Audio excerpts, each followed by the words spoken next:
Good morning and welcome to the area securities markets update. Beginning with the Asian session today, there were three economic figures from Japan and Australia which had a notable impact on both the Japanese yen and the Aussie across the session. Beginning with Japan, the trade balance deficit unexpectedly widened further toward minus 1.07 trillion yen in September, while the estimates were to remain stable at minus 0.91 trillion yen.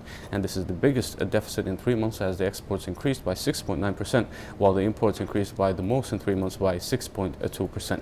In Australia, the inflation figures continue to ease the speculation for any rate hike by the Reserve Bank of Australia anytime soon.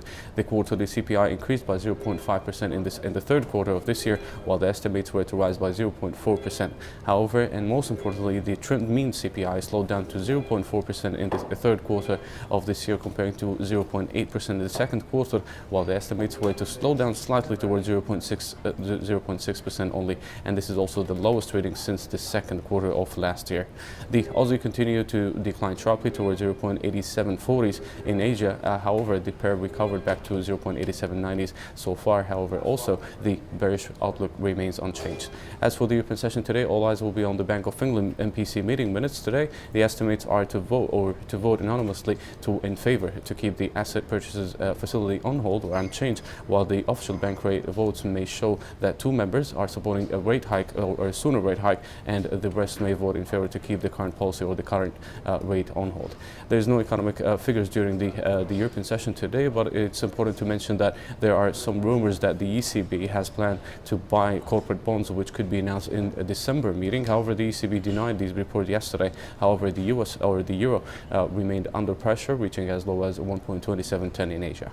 As for the US session today, there are a collection of economic figures will be released from Canada and the US, which are likely to have the biggest impact on the markets today. Beginning with the US, all eyes will be on the inflation figures. The CPI may remain unchanged in September after a decline of 0.2%, while the core CPI may rise by 0.2% after no growth in the previous month.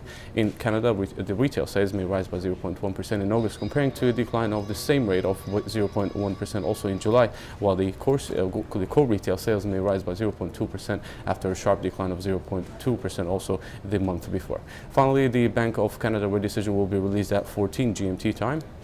The estimates points to no change in the current policy. However, the key of this decision will be in the monetary policy report, which may show some hints about the timing when the policy may change in 2015. This is it for today. You can follow us on our social media sites, Twitter, Facebook, and YouTube to get the latest economic releases, reports, and analysis. Thank you for watching.